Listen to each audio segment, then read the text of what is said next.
আন্দোলনকারী চাকরিহারা এবং এফআইআরে নাম থাকা শিক্ষক শিক্ষাকর্মীদের বিরুদ্ধে কড়া পদক্ষেপ করতে পারবে না পুলিশ, এমনই নির্দেশিকা দিলেন কলকাতা হাইকোর্টের বিচারপতি তীর্থঙ্কর ঘোষ। আরো একবার আপনাদের জানিয়ে রাখবো, আজ শুনানি ছিল গতকালকের পর আজ চাকরিহারাদের আন্দোলন নিয়ে নয়া নির্দেশ হাইকোর্টের। আন্দোলনকারী চাকরিহারা এবং এফআইআরে নাম থাকা শিক্ষক শিক্ষাকর্মীদের বিরুদ্ধে কড়া পদক্ষেপ করতে পারবে না পুলিশ, এমনই নির্দেশ দিয়েছে কলকাতা হাইকোর্টের বিচারপতি তীর্থঙ্কর ঘোষ। পুলিশকে ধীরে চলো নীতি পালনের নির্দেশও দেওয়া হচ্ছে। হাইকোর্ট এই নির্দেশ দিয়েছে। পাশাপাশি আপনাদের জানিয়ে রাখি, সল্টলেকে সেন্ট্রাল পার্ক লাগোয়া এলাকায় অবস্থানে বসার পরামর্শ দিয়েছে আদালত। রাজ্য যে সাধারণ মানুষ সমস্যায় পড়ছে এই দাবি করেই যে হাইকোর্টে যাওয়া হয়েছিল রাজ্যের তরফে, যে বিকাশ ভবনের সামনে চাকরিহারা শিক্ষক শিক্ষাকর্মীদের যে বিক্ষোভ আন্দোলন চলছে তার জন্য অনেকেই অসুবিধায় পড়ছে, পুলিশ আহত হয়েছে, সে ঘটনাও তুলে ধরা হয় এবং তারপরেই বিষয়টি খতিয়ে দেখে আজ তার শুনানি ছিল। এবং আপনাদের জানিয়ে রাখবো, ইতিমধ্যে কিন্তু সল্টলেকে সেন্ট্রাল পার্ক লাগোয়া এলাকায় অবস্থানে বসার পরামর্শ দিয়েছে হাইকোর্ট। শুক্রবার মামলার শুনানিতে বিচারপতি বলেন যে সম্ভব হলে অস্থায়ী তাঁবু টাঙিয়ে দিতে হবে প্রশাসনের তরফে, বায়ো টয়লেট পানীয় জলের ব্যবস্থা করার কথাও বলা হয়েছে আদালতের তরফে। মধ্যশিক্ষা পর্ষদের তরফে যে শোকজ নোটিশ জারি করা হচ্ছে সেটাও কার্যকর করা যাবে না বলে নির্দেশ দিয়েছে আদালত। আপনাদের জানিয়ে রাখবো, মিথ্যে মামলায় ফাঁসানোর অভিযোগ করে হাইকোর্টের দ্বারস্থ হয়েছিলেন দুই শিক্ষক নেতা ইন্দ্রজিৎ মণ্ডল এবং সুদীপ কোনার। সেই মামলারই শুনানিতে চাকরিহারাদের উদ্দেশ্যে বিচারপতি সেন্ট্রাল পার্কে অবস্থান করার পরামর্শ দেন। পাশাপাশি আদালত জানিয়েছে 200 জন করে আন্দোলনকারী রোটেট করে, এই রোটেশন পদ্ধতিতেই চাকরিহারাদের এই বিক্ষোভ তারা চালিয়ে যেতে পারবে, এমনটাই কিন্তু আদালতের তরফে আজ জানিয়ে দেওয়া হয়েছে। গতকালকে আমরা আপনাদের দেখিয়েছিলাম যে কল্যাণ ব্যানার্জি রাজ্যের তরফ থেকে বলেছিলেন যে আইনজীবী যে একাধিক সমস্যার সম্মুখীন হচ্ছে বিকাশ ভবনের সামনে এই অবস্থান বিক্ষোভ চলার জন্য, রাজ্য তো সব রকমের ব্যবস্থা নিয়েছে, তারপর কেন এই অবস্থান বিক্ষোভ চাকরিহারাদের চলবে তা নিয়েও প্রশ্ন তোলা হয়েছিল এবং তারই শুনানি ছিল আজ। আপনাদের জানিয়ে রাখবো, বিকাশ ভবন থেকে এই আন্দোলন সরিয়ে সল্টলেকে করা হচ্ছে যেমনটা আপনাদের জানাচ্ছিলাম, এবং শুধু তাই নয় 200 জন করে রোটেট করে আন্দোলনকারীরা আন্দোলনে সামিল হতে পারেন বলে জানিয়ে দেওয়া হচ্ছে।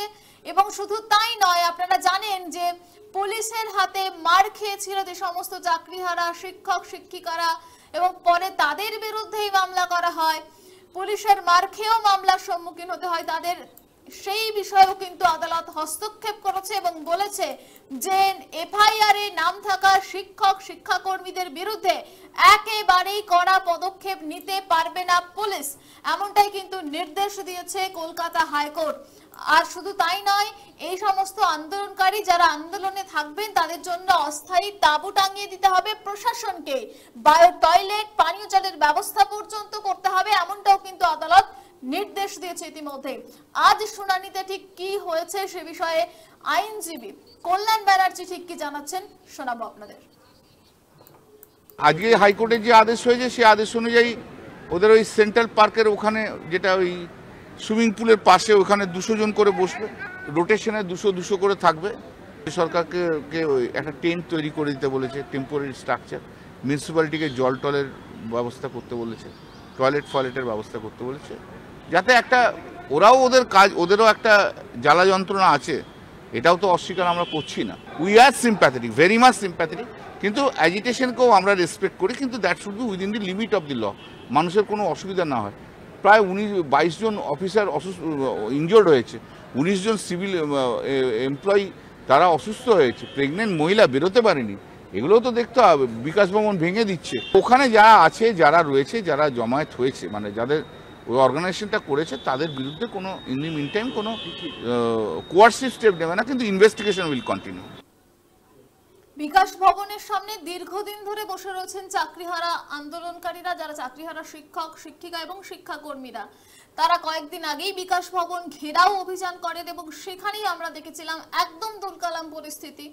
তারা বারংবার বলেছে যে কোনো পরীক্ষা নয়, যথাযথ আইনি প্রক্রিয়ার মাধ্যমে সসম্মানে তাদের চাকরিটা ফিরিয়ে দিতে হবে। আর তা চাইতে গিয়ে কিন্তু আমরা দেখেছি একদম অভিযান ঘিরে বিকাশ ভবনে ধুমধুমার কাণ্ড ঘটে। বিকাশ ভবনের সামনে পরিস্থিতির পর চাকরিহারারা একদম সাফ জানিয়ে দিয়েছিলেন তারা পরীক্ষাতে কিছুতেই বসবে না। এবং আজকের আদালতের এই নির্দেশের পরে কোথাও গিয়ে চাকরিহারাদের জন্য একটা স্বস্তি অবশ্যই। চাকরিহারারা আদালতের এই নির্দেশের পরে 24 আওয়ার্স টিভিকে দেওয়া কি প্রতিক্রিয়া দিয়েছেন শোনাবো চাকরিহারাদের বক্তব্য। না, কোর্ট থেকে যে রায়টা দেওয়া হয়েছে, যে পুলিশদেরকে বলা হয়েছে যাতে আমাদের উপরে কোনো রকমভাবে কঠিন পদক্ষেপ না নেওয়া হয়, এটাকে আমি সাধুবাদ জানাচ্ছি।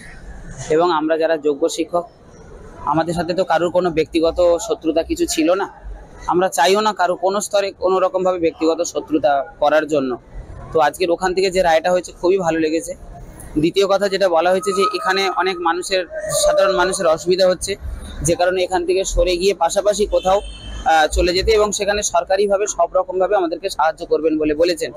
আমরাও সেটাকে সাধুবাদ জানাচ্ছি যে সরকারিভাবে এরকমভাবে সাহায্য পেলে আমাদের সেটা সত্যিই একটা স্বস্তির জায়গা। কারণ আমরা দিনের পর দিন পড়ে রয়েছি, ম্যাডামরাও রয়েছেন যাদের প্রকৃত অসুবিধা, আমাদের প্রত্যেকেরই অসুবিধা, সেই অসুবিধাটা দেখবেন সরকারিভাবে, এটা তো খুবই ভালো কথা। কিন্তু তার সাথে সাথে যেটা কথা সেটা হচ্ছে কি, যে দেখুন আজকের আমরা দিনের পর দিন রাস্তায় পড়ে থাকবো কেন? এরকমভাবে আমরা কতদিনই বা পড়ে থাকবো? আমরা আজকের যে কারণে পড়ে রয়েছি সেই সম্মানটা, সেই যোগ্যতাটা আমরা কবে ফিরে পাবো, সেটার আশায় কিন্তু আজকের এতটা দিন কাটালাম। এবং যতদিন না পাচ্ছি সেটা কিন্তু আমরা রাস্তাতে থেকেই আমরা সেটা করে যাব। তো আমার মনে হয় মাননীয় মুখ্যমন্ত্রী, মাননীয় শিক্ষামন্ত্রী, সবার কাছেই আমাদের পক্ষ থেকে একমাত্র অনুরোধ, আপনারা যত শীঘ্রই পারেন আমাদের দিকটা একটুখানি ন্যায় বিচার করুন এবং আমাদেরকে সেই সম্মানটা ফিরিয়ে দিয়ে আমরা যাতে সসম্মানে স্কুলে যেতে পারি সেই ব্যবস্থাটা একটুখানি করুন। এখান থেকে যে সরে যাওয়ার কথা, যেটা হাইকোর্টের রায়ের কথা বলা হচ্ছে, সেটা কিন্তু এখনো অবধি আমাদের নেতৃত্বদের হাতে এসে পৌঁছয়নি। সেই অ্যাকচুয়াল ভার্ডিক্টটা যতক্ষণ না এসে পৌঁছচ্ছে তখন অবধি কিন্তু আমরা সেই বিষয়ে কিছু পার্টিকুলারলি কিছু বলতে পারবো না। উনি বলছেন যে চাকরিহারাদের হুলিগানের সাথে এবার কি বলবো বলুন, যে ওনার চিন্তা ভাবনা, ওনার কথা বলা, সেটা তো আমরা আটকাতে পারি না। তবে আমরা কোন সত্যের জন্য লড়াইটা করছি সেটা যারা চুরি করেছে তারাও জানে, যারা চুরি করেনি তারাও জানে, যারা এই প্যানেলের নয় তারাও জানে। এই যে রাজ্য সরকার তাদের আন্দোলনকে সম্মান করছে, কিন্তু তারা কেন রাজ্য সরকারের পাশে থাকছে না, কেন এই ধরনের আন্দোলন করছে? রাজ্য সরকার আমাদের পাশে রয়েছে তো, তাই তো 2024 সালের 22 এপ্রিল যখন আমাদের ভার্ডিক্ট হয়েছিল কলকাতা হাইকোর্ট থেকে যে আমাদের পুরো প্যানেলটা ক্যান্সেল, তখন মুখ্যমন্ত্রী বলেছিলেন একেবারে ওপেন স্টেজে দাঁড়িয়ে যে কারো চাকরি আমি যেতে দেব না। তিনি কারো চাকরি বলেছিলেন, যোগ্য অযোগ্য, টেন্টেড আনটেন্টেড, বৈধ অবৈধ কিছু মেনশন করেননি। কিন্তু তার সেই কথা বাস্তবে কি রূপায়িত হয়েছে? তারপরে তো 1 বছরে সুপ্রিম কোর্টের লড়াই চললো। সুপ্রিম কোর্টের রায় কি বেরিয়েছে? আমাদের পুরো প্যানেল ক্যান্সেল, সেটাই তো এসছে। সুতরাং এই মুখের কথা যে পাশে আছি বা নেই, তার সঙ্গে না আইনি লড়াইয়ে যে মিল নেই সেটা বুঝে যায়।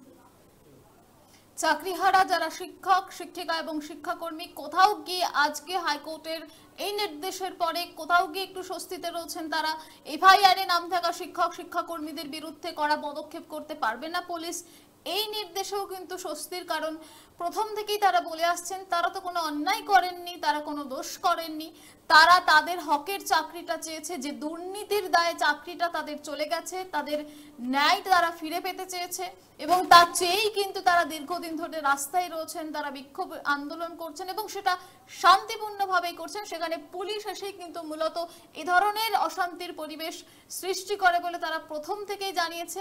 এবং আন্দোলন নিয়ে এই হাইকোর্টের নির্দেশের পরে কিন্তু ইতিমধ্যেই তাদের কাছে লিখিতভাবে সেই নোটিশ এসে পৌঁছলেই তারা ইতিমধ্যেই বিকাশ ভবন থেকে ছেড়ে সল্টলেকে যেখানে সেন্ট্রাল পার্ক লাগোয়া এলাকায় তাদেরকে বসার পরামর্শ দেওয়া হচ্ছে, সেখানে গিয়ে তারা তাদের অবস্থান বিক্ষোভে বসবেন এবং রোটেশন অনুযায়ী কিন্তু তারা এই অবস্থান বিক্ষোভ চালিয়ে যাবেন বলেই জানাচ্ছেন। এখন এখানে শেষ করছি, দেখতে থাকুন 24 আওয়ার্স টিভি।